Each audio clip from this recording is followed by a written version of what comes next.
దేవునికి స్తోత్రం. అందరికీ వందనాలు.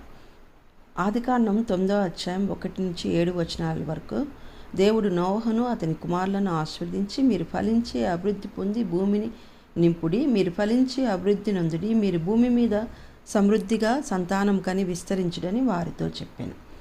అయితే ఆదికాండం 9వ అధ్యాయం 24-27 వచనాల్లో నోవహు తన కుమారులలో ఒకరిని ఆశీర్వదించుచున్నాడు, ఒకరిని శపించుచున్నాడు.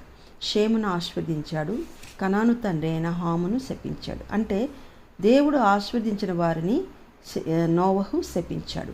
దేవుని ఆశీర్వాదమునకు నోవహు శాపమును కలిపాడు. ఆదికాండం 10వ అధ్యాయం 6-9 వచనాల వరకు. దేవుడు ఆశీర్వదించిన హాము కుమారులు పరాక్రమవంతులు. అయితేనేమి, నోవహు శాపం వలన హాము సంతానములో నుండి కనానీయులలో నుండి వెళ్ళగొట్టబడిన జనాంగాలైన యెబూసీయులు, అమోరీయులు, గిర్గాషీయులు మొదలగు ఇశ్రాయేలీలకు శత్రువులైన జనాంగాలన్నీ వచ్చాయి. అష్షూరీయులు, ఫిలిస్తీయులు కూడా వచ్చారు.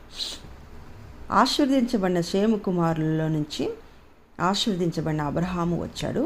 అబ్రహాము వంశావళిలో నుంచి ఆశీర్వాదమునకు కర్త అయిన యేసయ్య వచ్చాడు. ఈ దేవుడు లేని ఈ లోక రాజ్యాలకు బబులోను గుర్తు.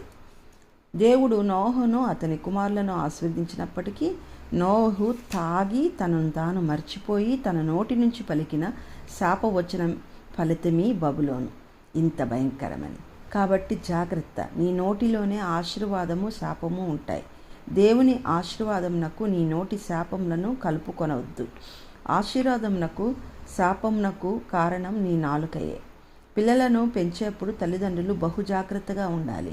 ఎల్లప్పుడూ వారిని దీవించాలి, ఆశీర్వదించాలి. దేవుడు ఆశీర్వదించిన వారి జీవితాలలో నీ నిర్లక్ష్యముతో కానీ ఏమరపాటుతో కానీ శాపాలు కలపరాదు. కేవలము ఆశీర్వాదమును పలుకువారు మాత్రమే దేవుని కుమారులు. ఆమెన్.